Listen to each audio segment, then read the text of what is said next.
Dá sa skolióza napraviť chiropraxiou alebo Dornovou metódou? Volám sa Roland Habara a špecializujem sa na bolesti pohybového aparátu, vrátane tetany a migrén. Všetky informácie nájdete na www.masažnoterapia.sk. Naprávanie skoliózy, moja obľúbená téma, zase poukazuje na takú hĺbšiu neznalosť problematiky. A aj na mňa zase pod chvíľkou vyskakujú videá, ktoré vyzerajú úplne úžasne, ako tam nejaký chiropraktik alebo nejaký terapeut napravil malému detskú chrbticu a proste z úžasnej, neskutočnej krivky sa zrazu stala krivka, ktorá má lepší tvar a potom sa vlastne z tohto urobí záver, že chiropraxia sa dá vlastne napraviť, skolióza sa vlastne dá napraviť chiropraxiou alebo teda tou jemnejšou metodikou, Dornovou metodou. No, zase, aby sme rozumeli, že čo jednotlivé terapeutické postupy dokážu a nedokážu, tak si potrebujeme vysvetliť niekoľko skutočností.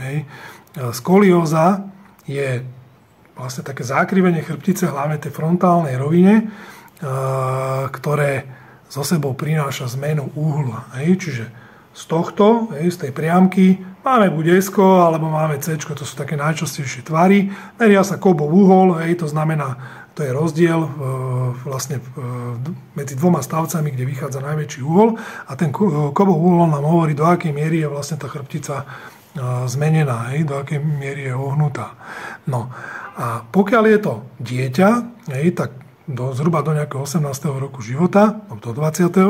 Nehovoríme o skolióze, ale hovoríme o skoliotickom držaní tela. To znamená, už menším deťom, ja neviem, okolo 6., 8., 10. roku života, sa dá pozorovať skolióza alebo skoliotické držanie tela. O skolióze hovoríme po 20., keď už je vlastne vývoj chrbtice ukončený a zo skoliotického držania tela sa stáva skolióza, ktorá už je na podklade štrukturálnych zmien. No a teraz my ideme naprávať krivku, ktorá, povedzme, u toho dieťaťa to ešte logiku dáva, pretože tá krivka je tvorená nie zmenenou štruktúrou skeletu, ale v podstate vzájomným vzťahmi svalov a skeletu a ešte nie sú, povedzme, prestávané stavce, lebo vlastne kostné tkanivo u dieťaťa je stále plastické vo vývoji a my to vieme možno do istej miery pouvoľňovať, čiže aby tá krivka nadobudla lepší tvar. Ale aj za tým musí byť neskutočné množstvo potom fyzioterapie, čiže v prvom rade najťažšie je zistiť, že prečo tá skolióza vzniká. To má veľmi bohatú etiológiu, je tam strašne veľa vecí, ktoré k tomu prispievajú a my to koľko razy nevieme. Čiže my nevieme presne adresovať skoliózu, ale určite ju nenapravíme chiropraxiou alebo Dornovou metódou v dospelosti. Proste keď sa pozriete na rentgenové snímky, tam pekne vidno, že tie stavce sú zmenené. Majú, povedzme, na jednej strane je trošku úrší, na druhej strane je trošku vyšší. Čiže priamo ten stavec, alebo teda kostné tkanivo, skelet chrbtice, dáva vlastne ten výsledný tvar tej krivke. Čiže ak je to raz postavené C-čkovo alebo S-kovo, tak vy vlastne nejakým zásahom terapeutickým toto veľmi nevyriešite, pretože to je priamo to šasi, ktoré je zmenené. Čiže museli by sa prestávať tvary stavcov a ďalšie vzťahy a to je prakticky nemožné. Takže čo sa s tým potom dá robiť? No, v detstve možno áno, možno pomôže nejaká tá terapia, že to dieťaťu uvoľníme a nadobudne to, povedzme, trošku iný tvar, ale to je tu len na to, aby sme naozaj to dieťa pripravili na rehabilitáciu, čiže aby sme s ním pracovali dlhodobo a aby sa mu teda aby sme dostali ten tvar tej skoliotickej krivky koľko razy len pod kontrolu. My ho, povedzme, nezmeníme, nespravíme, ja neviem, zo 40-stupňovej skoliózy nulovú skoliózu, alebo skoliotické držanie tela. Urobíme z toho možno 20, 30. Čiže a hlavne je, aby sa to nerozvíjalo, aby potom nemuselo dôjsť k externej stabilizácii. No a v dospelosti to je úplne z obliga.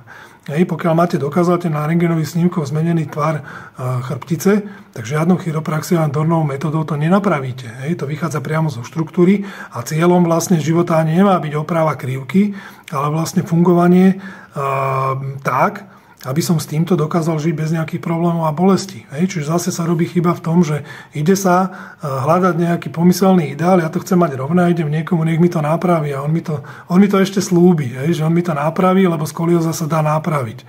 No, urobte si rentgenové snímky pred a po a budete vidieť, či sa to dá napraviť. No nedá, lebo vy neopravíte tvar stavcov. Ono je to proste definované. Teoreticky kosti sa aj v dospelosti prispôsobujú. Vieme napríklad, stehenné kosti, keď sú kratšie, dá sa to naťahovať, trvá to, mesiace a natiahnete tú kozu o pár centimetrov, ale v prípade stavcov to nejde. My nemáme na toto mechanizmy, to je tak komplexný, zložitý systém klbný, že my nemôžeme proste prerobiť krivku, ktorá sa budovala, 20-30 rokov, lebo nemáme na to vlastne pákové mechanizmy, ktorými by sme ten tvar stavcov zmenili. Hej. A nesústredujte sa na toto. Proste zmena kriviek v dospelosti to je boj s veternými mlynmi. Radšej sa treba sústrediť na to, že čo s touto danosťou, s týmto, čo som si vytvoril, robiť, aby som po zvyšok života, povedzme, nemal nejaké problémy, alebo aby som to mal pod kontrolou.